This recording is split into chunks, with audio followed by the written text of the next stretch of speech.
What is a friend? Someone to laugh and converse with? A drinking partner? A self-prescribed therapist to fill the void? An incognizant martyr?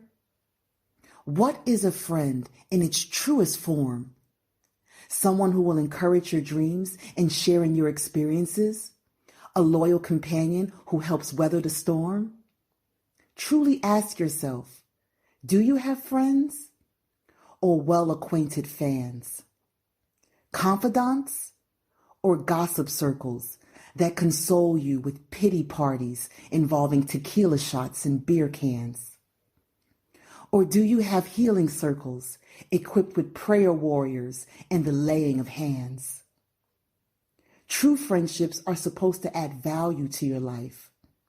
A true friend will remain loyal, reliable, and respectful while providing wisdom, encouragement, and a sense of refuge. So if your friends aren't lifting you up, they could be tearing you down. So you must be wise, assess your circle, restructure your relationships, and revere your crown. Welcome to Melanated Conversations, our narrative from our perspective. Here on the podcast, we are amplifying the voices of Black women and sharing their powerful stories of transformation. I'm Tyrion. And I'm Yana. Let's start the show.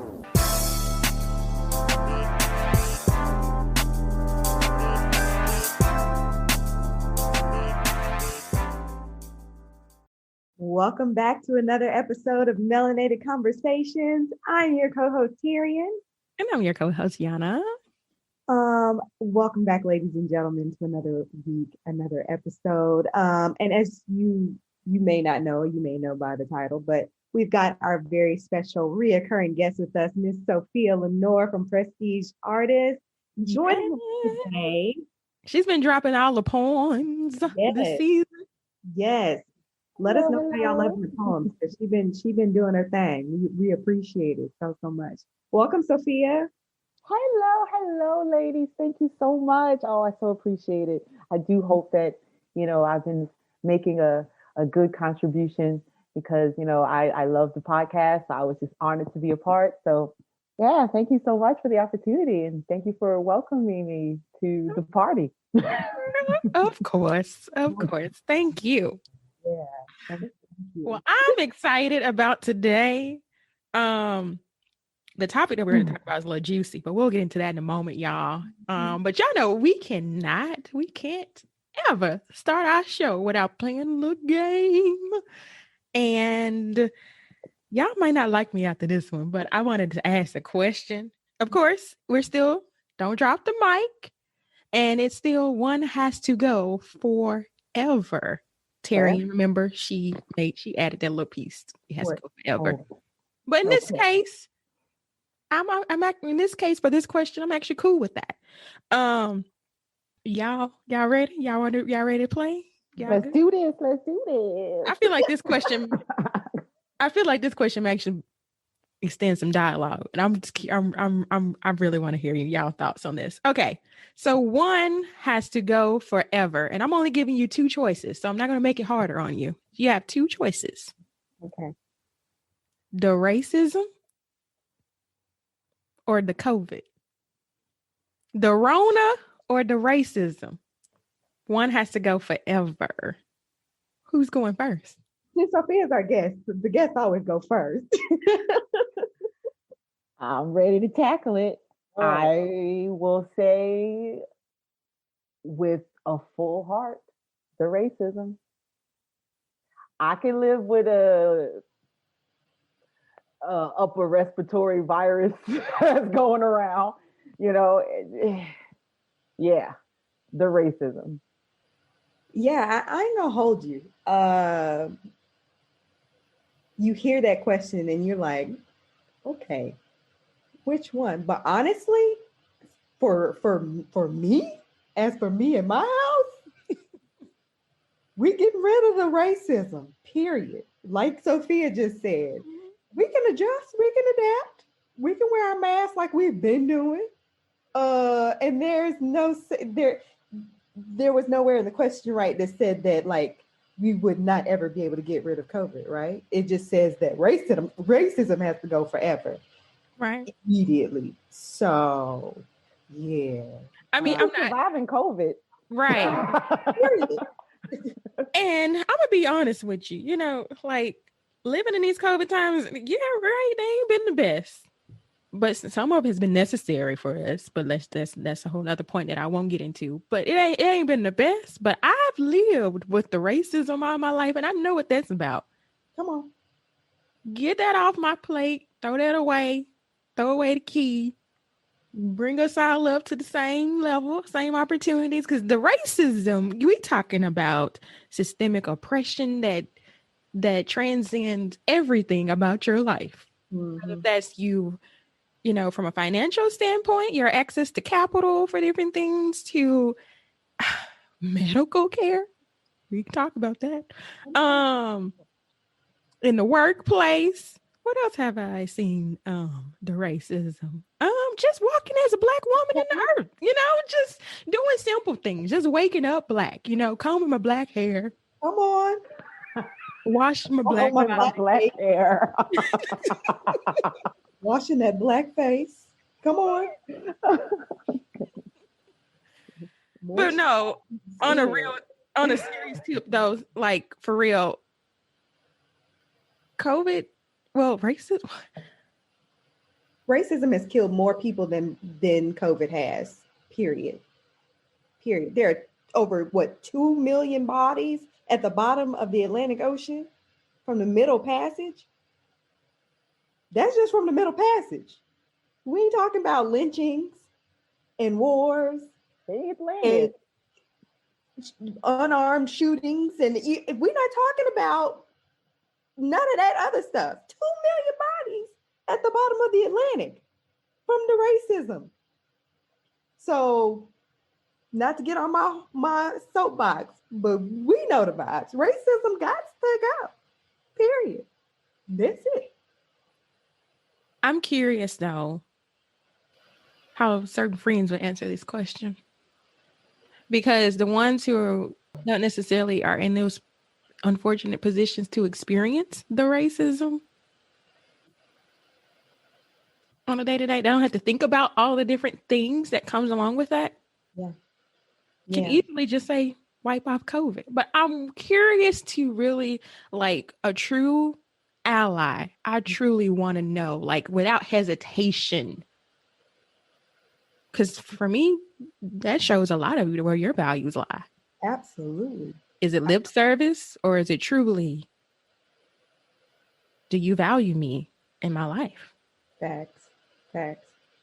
Okay. I'm hitting some people up on the hip like this week, and they have 5 seconds to respond. I don't care what you're doing. You see my text come through, you better respond, and they better hope they respond the right way, or else that friendship is null and void. I think it depends on where, because Do elaborate. Yes. Okay. It's gonna sound weird. Okay, if you were to say that I would think you're referring to non-melanated people. If we were to pose this question to them, I would think it depends. If you're non-melanated in New York, I think you would say racism, because I think that in certain places, like maybe New York or certain parts of California, and definitely parts of Georgia, there is a want to be a true melting pot. Like New York is known to be the melting pot. That's kind of like one of their catchphrases, like the Big Apple also is called the Big Melting Pot. But really, is it? It's on the surface. They give off the perception of this racial harmony and camaraderie and such. But there have been moments when the racism has reared its ugly head. So I think that if they want it, it's there, it's desired, because they're living on top of each other. And they want to have that tension to be gone. Because sometimes the tension is just what people don't want anymore. They want to be able to talk to someone and not feel like they have to always choose their words a certain way. Because we do it too when we're in mixed company. There's a way we talk and when we're around other melanated people, and the way we talk when we're not around melanated people, when we're around non-melanated. Mm-hmm. And I'm sure the non-melanated people, they have their code switching too, when they're hanging out with their Black and Hispanic friends versus when they're hanging out with their white friends. So I also think it depends. There are the white people or the non-melanated people who are living in New York that I think would say racism. Because I think that there are so many people in using New York again as an example, where they have relatives in their family who are minorities, or they have best friends, or they've grown up and they such and such. You know what I'm saying?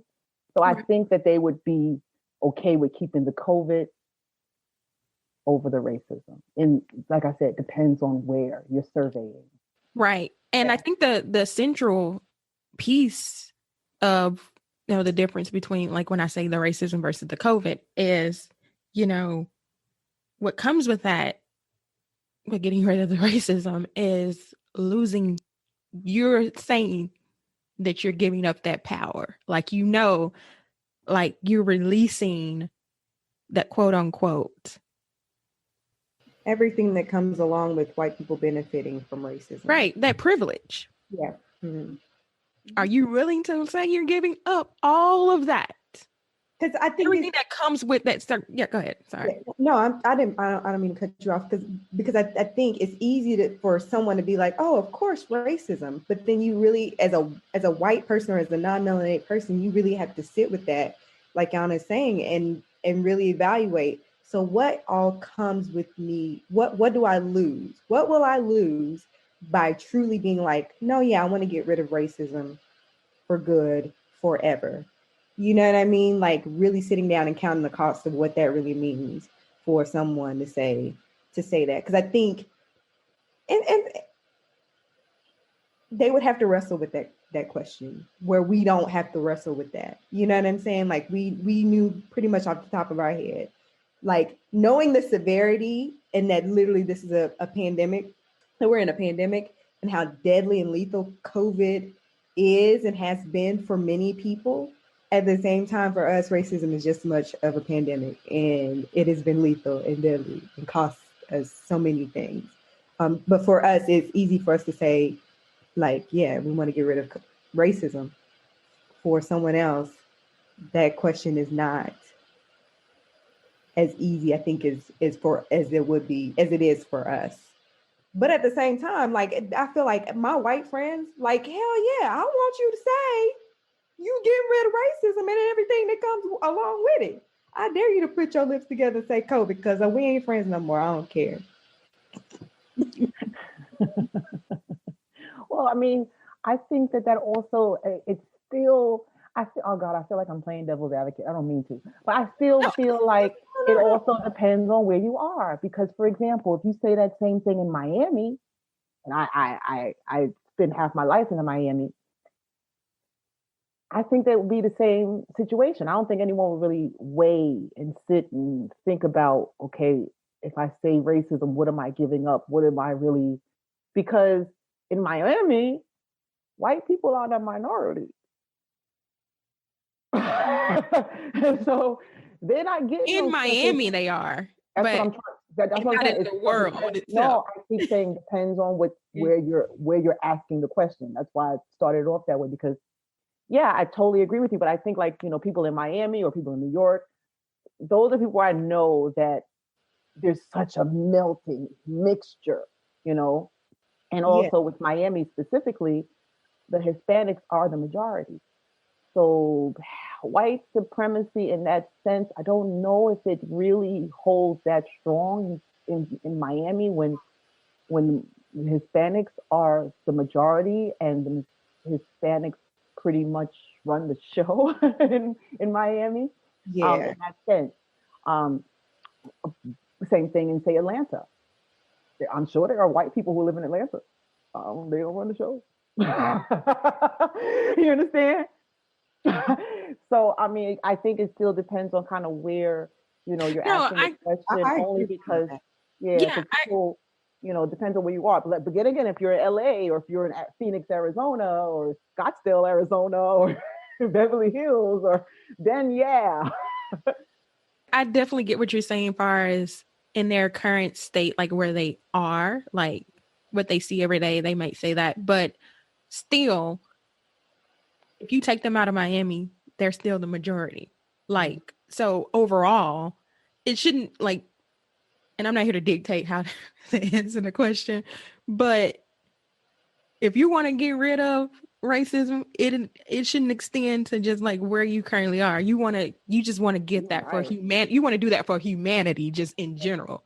That's how I view it. Like either you for humanity, you want to see you're saying that you value a life, you value people, you want to see that should be no question, no matter who's the majority, who's not. Just in general, just for being human, I want us all to have the same level of any and every. I mean, not, of course, there's still levels and different things in life, societal, but far as like things that are dictated through systemic oppression and racism that determines that, like removing those barriers for everyone, there should be no question, no matter what race you are, Yeah. where if you're the majority or minority of your current area, that just for humanity in general, I don't want to see racism.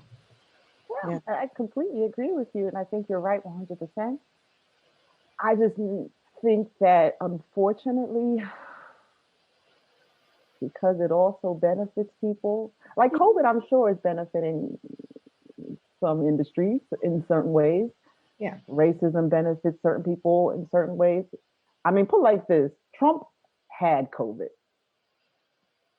and if we were to ask him, okay, you want to have COVID forever, or get rid of racism? I'm sure he'd choose COVID. Without a doubt. People like, I'm gonna live with this COVID, But that's only, I think, and I don't mean that to make fun of Trump in a sense, or to just blatantly call him a racist.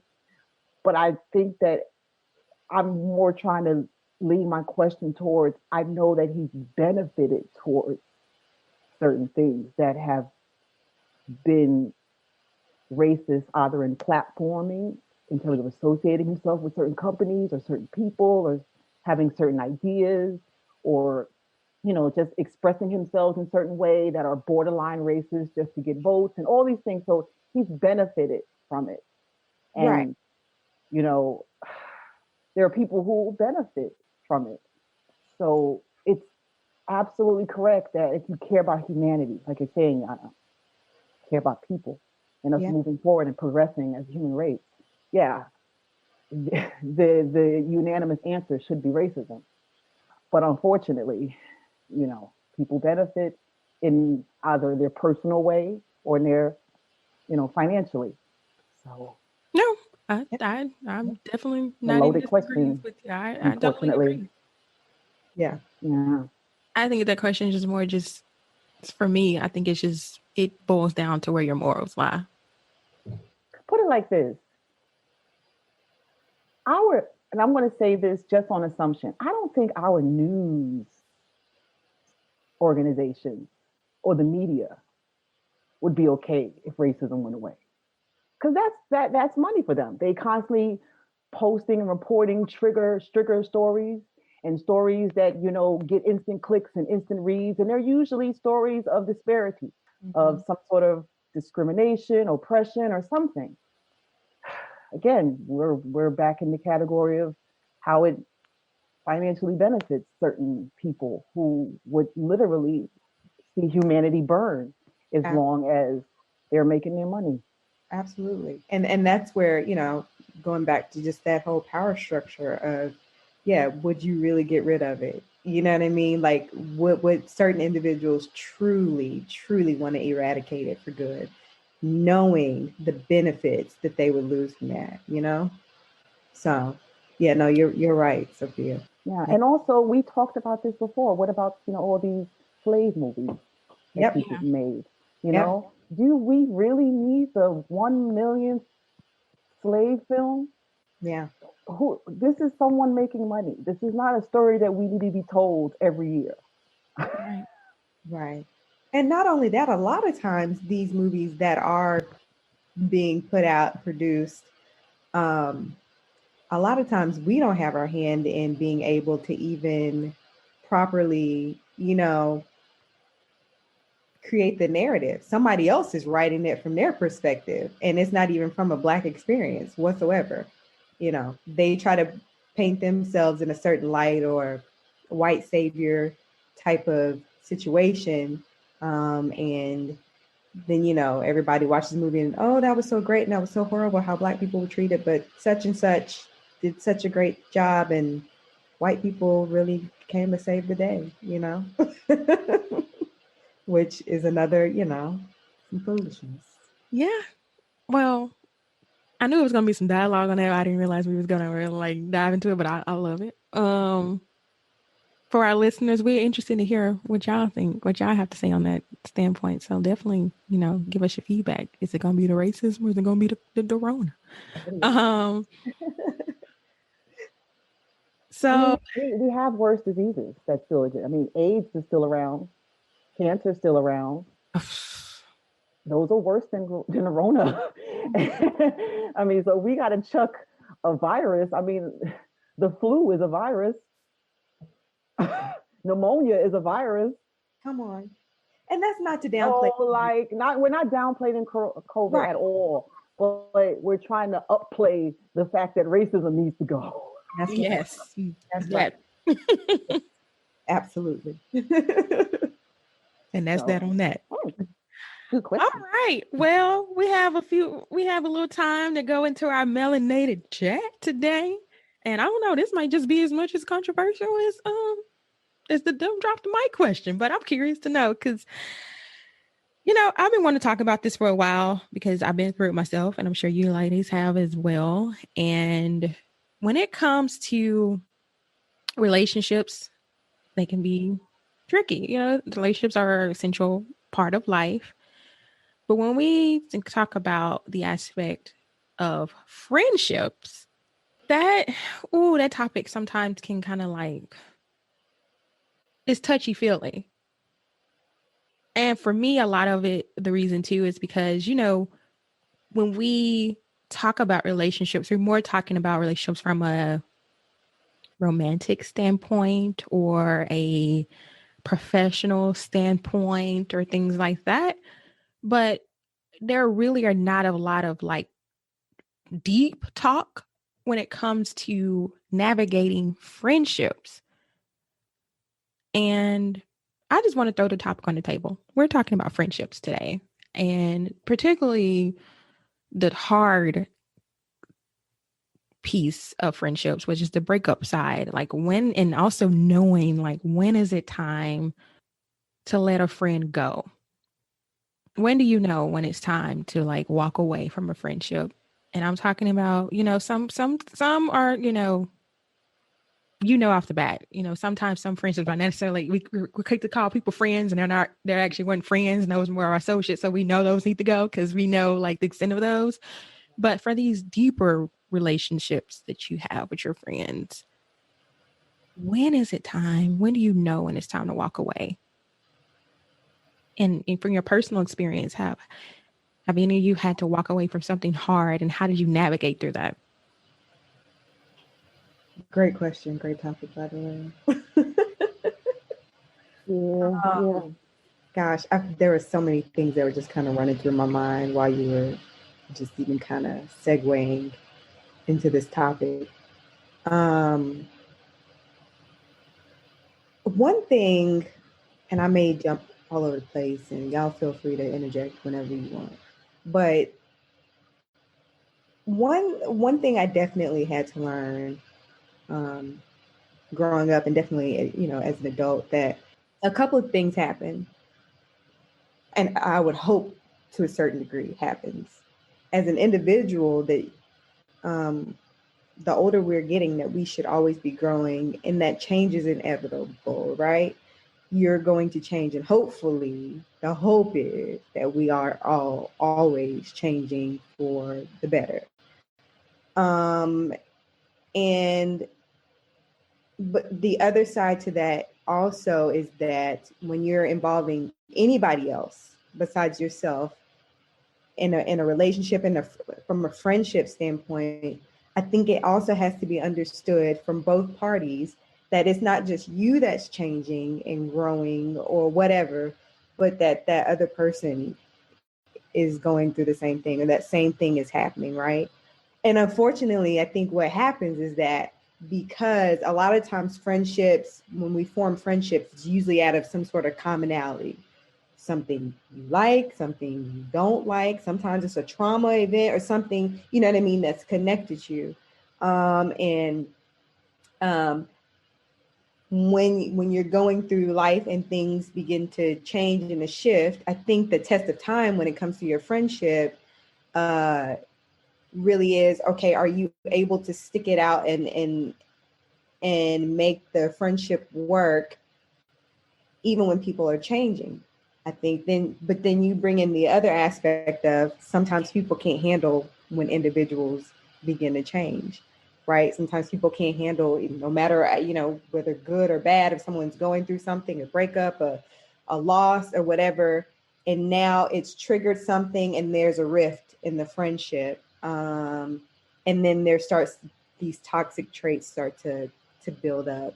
And I think in that sense, not to say that the friendship was never genuine, but I think when things start to become toxic and stressful, and I think friendships are meant to build you up, build one another up, right? This kinship.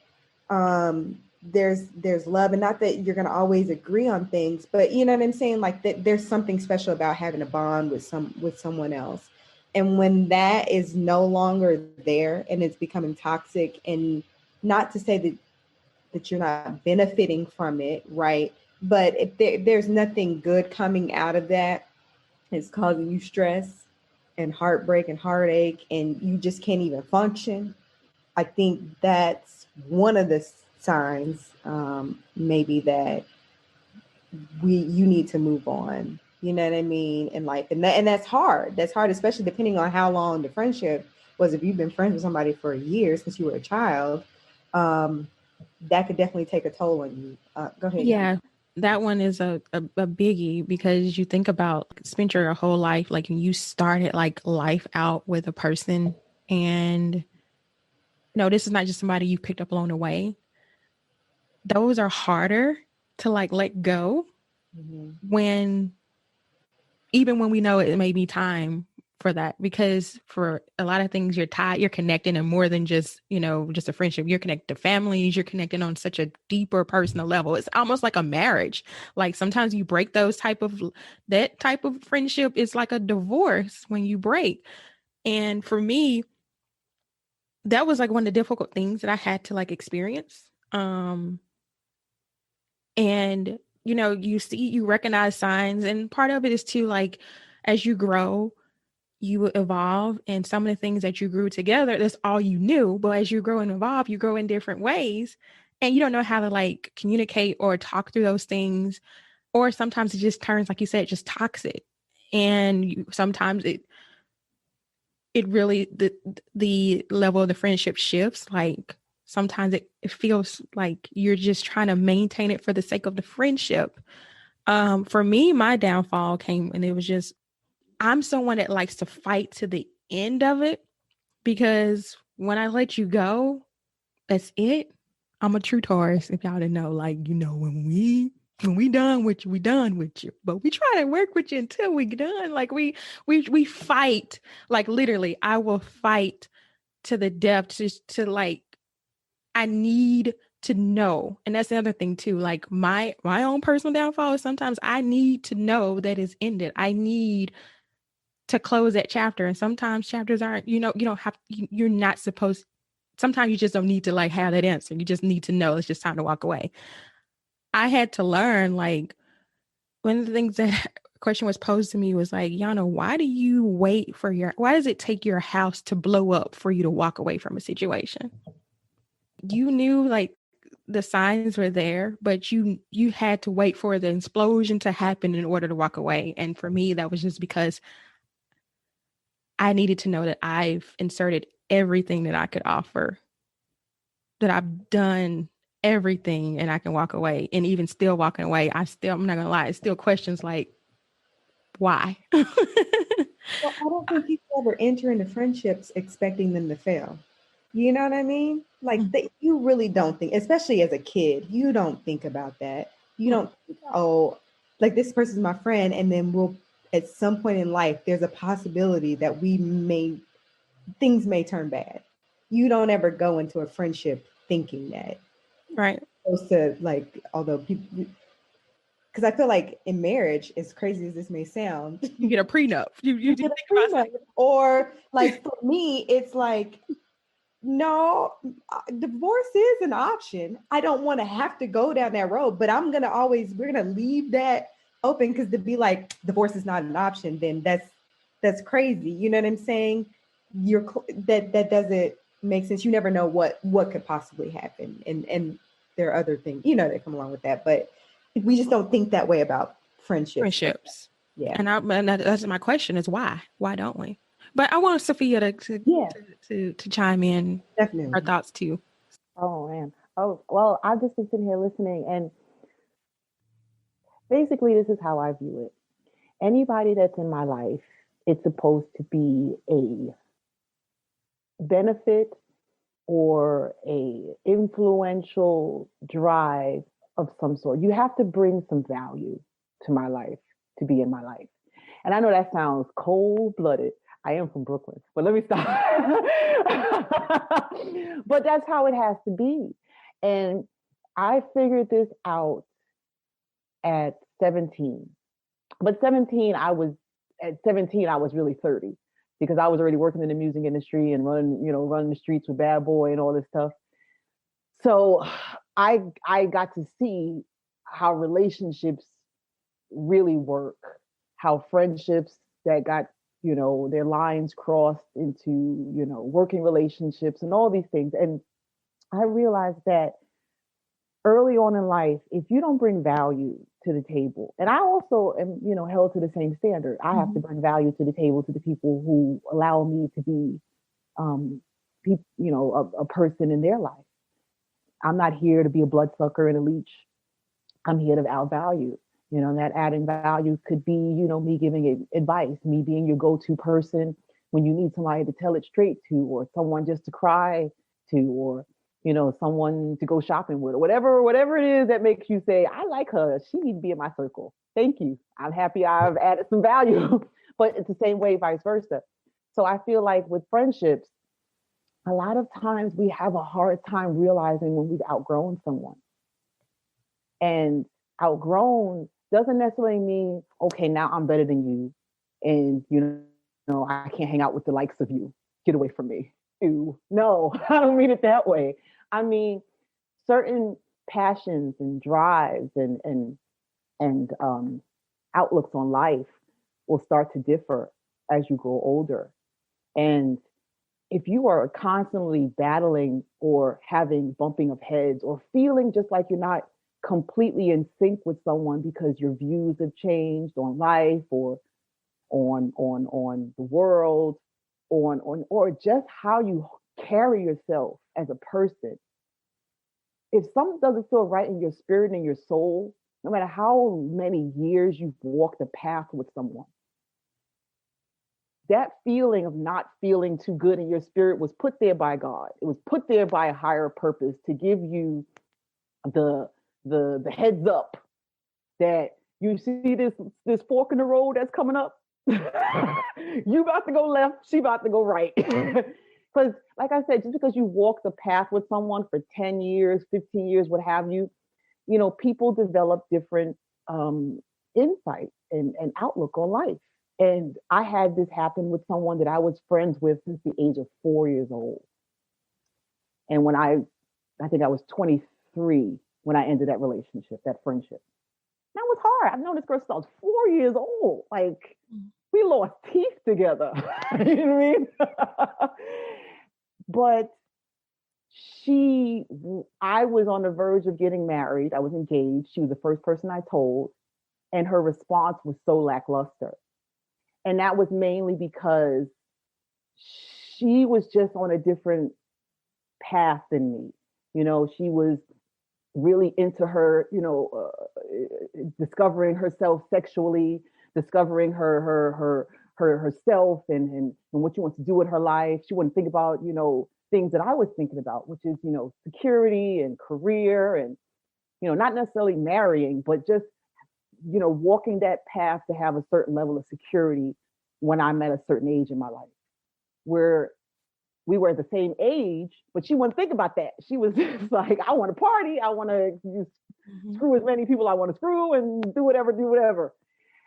And she showed me disdain. I'm your best friend. I'm telling you I'm getting married. And her response was, I knew you'd be the first bitch to get married. And that really bothered me. I mean, of the circle of friends we had, I felt she was the closest. I told her first. And that's your reply. It sounded hateful. But I couldn't see past that. I couldn't see past the fact that maybe she's hating on me. Maybe she doesn't really approve of my lifestyle, so that's why she's acting the way she's acting. And with those two flags, I should have said, okay,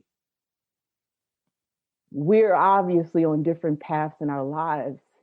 And her not being happy for something that's a milestone in my life says a lot about our relationship, because our relationship is supposed to celebrate milestones. That's what friendship is, ultimately. And she's not willing to celebrate this milestone for me. And I stupidly continued to be friends with this girl to the point where she ended up trying to jeopardize my marriage a year in. So not until a year in that I have to very aggressively, argumentatively, heatedly end my relationship with her. No, you touched on something I feel like I've personally experienced, and then probably Terry has experienced, when you navigate through different life events. Marriage is a big one. And I've had some friends that literally had to let go or let go of me because of the fact of just that relationship. And I mean, I won't go into for sake of time, I won't go into the deepness of all of that, but it's just an example of someone that too, sometimes new relationships affects current and old relationships as it relates to friendships. And I always, because this is even beyond today, me and another friend was talking about this and just how marriage, I don't understand life events when it comes to marriage or having children, just sometimes that's a trigger in a friendship. And I would love to know the deepness of that. If there's more, if there's something deeper, I feel like there may be some resources out there as it relates to friendships, but that's the one relationship that we don't really have much intel on to navigate. And that's I feel like that's, don't get me wrong, I love my husband. And we, you love your marriage and things like that. That's, yes, your relationship that's close to you. But I feel like before you're married, your friendship, you develop friendships before anything in your life. And that's the deeper, those are deep and meaningful relationships too, that you don't necessarily sometimes know how to effectively navigate because we don't really talk about it because it's such a sensitive subject. Yeah. So I was just thinking, I'm sitting here thinking, I was like, is this a question to pose? Where you just stated, we don't have a lot of intel, and that's not something that that's something that's really hard to navigate. And this is not putting a blame on anybody or parents or anything, but parents tend to be that source or that resource where we glean information from, that teach us, help guide us, train us in certain directions when it comes to when you start dating. Usually your mother, your father, somebody's giving you some sort of insight on these are the things we do, these are the things we don't do, these are the things we should, you may come across. This might potentially happen. This may not work out. Don't think you gonna spend the rest of your life with this person. You know what I mean? There are some roadblocks put in the way, or not roadblocks, but you know what I mean? Just some a guide of or information that they kind of give us as a precursor to before we enter into certain things. When you go into a job, your parents, you know what I mean, or someone is giving you some sort of information to help you navigate those particular situations. Me personally, and I'm not saying that it's not out, that this may not be the same for other people, but I don't know too many people, and myself in particular, where friendship was something that I was sat down and talked to about. Do you know what I'm saying? No, that's Why true. is that? Right. Exactly. Well, I think I get what you're saying, and I don't think anyone's had that because honestly, I think friendships are part of programming. That's my perspective. Because my whole thing is your friendships are never supposed to be deeper and stronger than your relationships with your partner. Right. Yes. And I'm starting to feel like, do we put too much stock on friendships? Is that something we were just programmed to chase by the television shows we watch and the films we watch? I mean, there are people on Facebook right now who are begging for friends to meet strangers in coffee shops and strangers like under the bridge somewhere. Be my friend, please be my friend. Like, I mean, we're like, we also put a lot of stock in our friends. Like, I don't know how many times I've seen the narrative of a girl not going after a guy or pursuing a guy or staying with a guy all because of what a friend said about the guy. And also, as we know, friendships can sometimes be detrimental depending on who you choose to be your friend. Um, so I'm just trying to say maybe the reason why we haven't really been told how to navigate friendships or how to look out for good ones, but we're told about how to be wives, how to be husbands, how to be girlfriends, all these things we're taught. Also, there's nothing in the Bible, if you want to even go that deep, there's nothing in the Bible that tells you. Everything's about spouse. Mm-hmm. So I don't know. I just feel like maybe we put too much stock in friends. Maybe are we just programmed to seek out friends and instead these are really just supposed to be temporary encounters we have in our lives that are supposed to either encourage us to grow or gain strength, but we cling on to them for dear life, even if they're starting to be poisonous, even if they're starting to be toxic. Maybe these encounters are supposed to be temporarily. You're supposed to move on to the next person that'll help you grow and gain enlightenment from. I don't know. Go ahead, Gary. Sorry. I think that I wouldn't necessarily say that it's programming. I think that friendships are intentional, and I believe that God created us to be relational people, right? Yeah. Initially with Him, and that's gotten jacked up, and then and then with everyone else that we encounter, and obviously your spouse or your mate being like supposed to mirror that the most intimate form of a relationship and a bond that you have with someone. So I think the idea, because we're not meant to like live in isolation and not to live with everyone, but not everyone is called to marriage either, right? So then how did someone who's not in a relationship or married with someone, how do they navigate life when we should not be going through life alone? I think that's where friendship comes in to that picture. I think there is a beautiful picture of friendship in the Bible where with David and Jonathan, Saul's son, King Saul's son. They talk about their friendship and calling a friend being closer than a brother. So I think that's a good analogy or a good picture of a friendship. But I do understand what you're saying also though, Sophia. Just about having these encounters that we come into contact with people just through life, because at the end of the day, we're not going to always live forever either.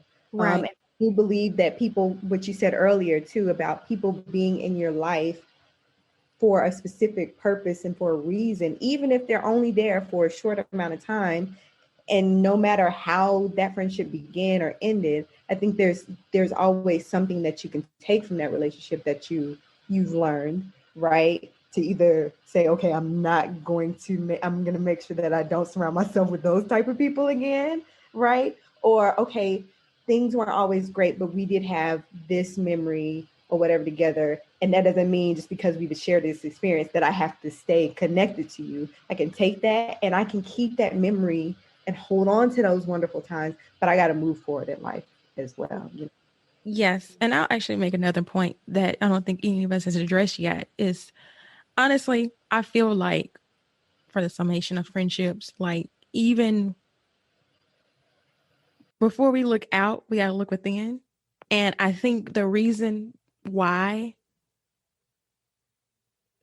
not necessarily saying that friendships aren't important, because I feel like you said that relationship, that's part of, we're just relational people. But I feel like sometimes we are avoid within and trying to feel it from someone outside to replace that we're not willing to face or accept or grow or whatever and deal with within our own self. So sometimes when you are looking for a friend, quote unquote, you're looking for a resolution to an inner problem that you have that no one will ever be able to fulfill for you, because you have to do that within yourself. I 100% agree. You're so right.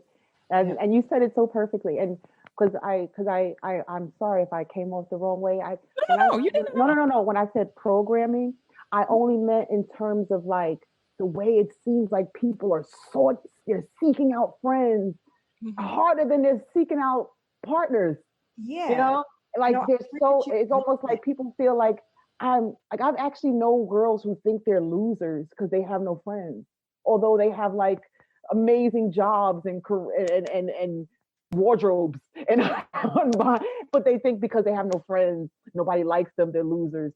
Or girls who hang out with friends or hang out with groups of friends and spend God knows how much money to hang out with these friends and they have these shallow, pointless conversations. I mean, you're gonna go and spend $100+ to hang out with your girlfriends to talk about celebrity culture all night long? Really? That's friendship?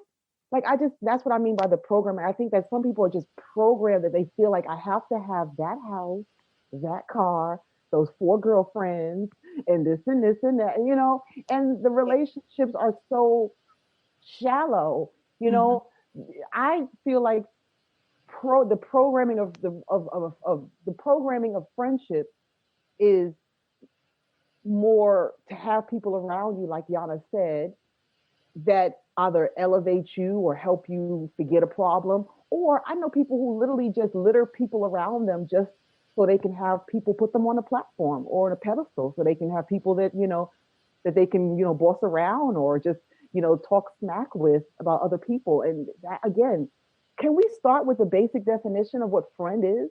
I mean, maybe we need to go back to the Bible, like Terrian said, because I missed that passage. I'm sorry. But then again, you're quoting a passage of 2 men declaring friendships.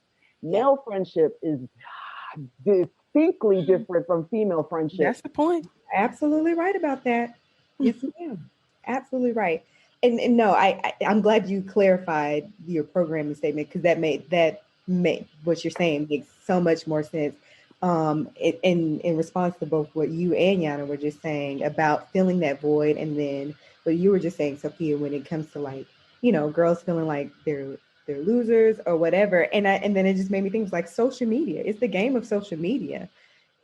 You know what I mean? Like, first of all, when what MySpace, like Black Planet. and then of course the proverbial Facebook, where you have friends, right? And you are just clicking clicking, and you're getting all of these friends, right? And then social media really kind of starts to really skyrocket. And it's then you've got the Instagram and the pictures and you're in, and like you said, the houses and the trips and everything. And it's like, if I'm not doing that, or if I don't have people around me surrounded by, you know what I mean, every Friday night to take pictures, hashtag what we've been doing, then I must not have friends. I must not be meaningful.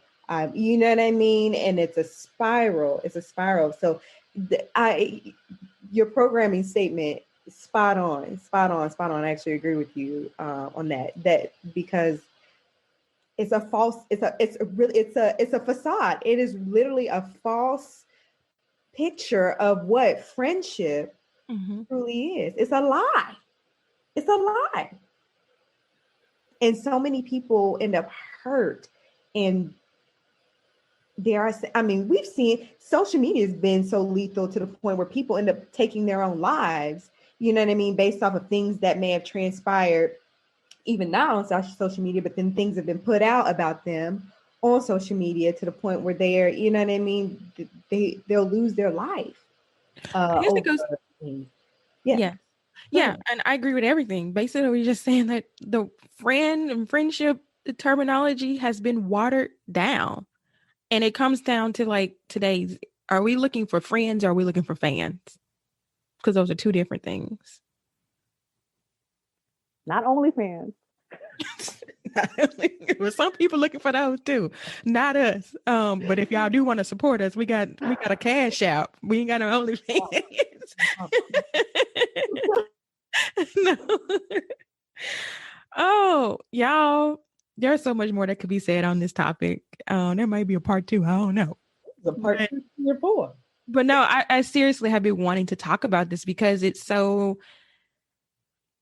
this area is so glazed over, and we never get to like the deepness of talking through friends and friendships. And I think what really sparked it to me, Sophia, was when you mentioned in our intro episode, if y'all haven't listened, catch that, was that you're your own best friend. And that's why I was just like, man, for somebody, because some people might look at that and be like, why she ain't got no friends? What's wrong with her?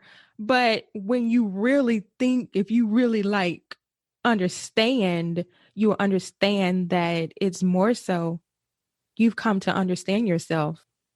You know, within you truly, it's not saying that you don't seek friendships. If God delivers that for you, that, you know, if that's a relationship that you're supposed to have, I don't think that's something that you turn away from. But I think more so you're not validating your life on that because you internally know within what you need and how to support yourself. That's beautiful. At least that's how I perceive. That's absolutely true. No, that's absolutely true. I mean, I'll be blunt. I don't have no besties. And I feel like that's been watered down too. Everybody is a bestie nowadays. Yeah, my husband is my best friend. Right. And I mean, I like to spend time with him and I like to spend time with me. And I like it equally. And I feel like this. I had a group of girlfriends that I had to basically remove from my life. And I had to do this and it wasn't because of how they were treating me. I had to remove myself from this group of friends because I was seeing how I observed them treat another girl in the group. And because I believe in that, you know, phrase, if they talking about the girl next to you, when you get up to go to the bathroom, girl, they talking about you.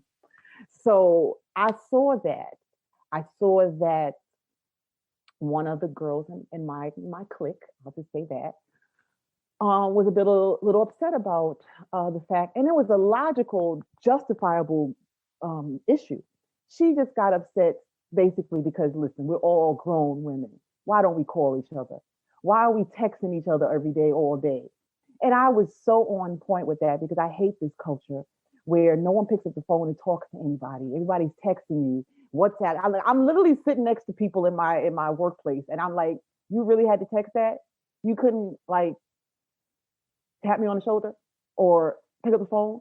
I mean, I just hate that. And I hate when people just send me booklets of WhatsApp messages. So that was her gripe. Her gripe was, if we're all best friends and we make an effort to see each other at least twice a month as a group, why don't we also make an effort to pick up the phone and talk to each other, make sure we're still alive, make sure we're in our right mind, make sure that we're feeling okay, all these things, because you can't hear this disparity in people's text message, but you can hear it in their voice. Mhm. And if you're my real friend, you're supposed to pick up the phone, you're supposed to listen to my voice to make sure I'm okay. And that was her gripe. And I thought it was a justifiable one. And the ladies had an issue with it. They didn't want to convert to talking on the phone. And when I pushed the issue, they then directed their hostility towards me. So I said to myself, this really, these are women that are like, at that time, about to be entering their 40s. And we're really having a conversation about speaking on the phone. What if I need you one day? What if I'm like distraught and I need to talk? You telling me basically you ain't gonna take my call. That's how I felt. And that's why I felt like, you know what, friendship is really fake. I'm not gonna continue to spend my nights out on the town spending $100+ just to drink and eat and hang out with ladies that I feel add no value to my life and don't even really want to be there for me if I need them, unless it's in a text message. I mean, that was enough for me. But when it comes down to it, and when it comes to friendships, it's also based on what the person wants. There are people who want nothing but fans around them. You understand? There are people who basically just want to have a bunch of people around them that they can, talk smack about, or boss around or whatever, gets them off in terms of what they want to attract to them. Because remember, we also attract these people to us. Yeah. And it's up to us to cut the cords if they're pumping toxin into our lives. Mm-hmm. So friendship, I think, is based on what you make it as well, because you're also in control of you're in control of the relationship, And like I said, I tried to take control of that relationship and let them know what was needed, which is we need to talk on the phone like civilized women. We're not teenagers. They didn't want to comply, so I had to say goodbye. And I'm good with that because I love my company. I can hang out with myself all night long and watch Netflix. I even talk to myself, girl, that was funny. Oh, yes. That's how I watch TV shows. That was funny. That's how you have to be also, because it's all about self-love anyway. You're supposed to love yourself before you love anybody else. And I'm going to love myself before I love any girlfriend, any husband, anybody. And that's supposed to play true in your family too. Because just because someone's your blood, just because someone grew up with you around the way, don't mean they're supposed to stay in your life until your dying day. Same thing with your relatives. Ooh, that's a whole episode. You did knock my bun loose, Sophia. You did knock my bun loose. Oh, Arian, you are best. That's crazy. Well, that's my 2 cents. Can I just say that I appreciate everything that you just said, because it just goes to show how much you truly value friendship. Mm-hmm. Yeah. I don't give away that term willy-nilly. You don't get that term from me. I'm not introducing 1,000 people as my friend. I'm sorry if your feelings are hurt, but I'm going to introduce you. Hey, this is my acquaintance, XYZ, and you got to earn that title. And why can't we normalize that? Why can't we normalize, hey, this is just my work partner. Hey, this is just my acquaintance. Hey, this is just somebody I met along the way. Why can't we normalize just saying because we have literally watered down the term friend. Absolutely. And we set up our own stuff up for failure because we attach that term to them, and we have our own pre-notions of what friendship is. And when that person doesn't deliver that to us, then it creates this divide when they didn't sign up to be your friend. Like they signed up to be your acquaintance. Come on. But you've attached a term of friend. Yeah.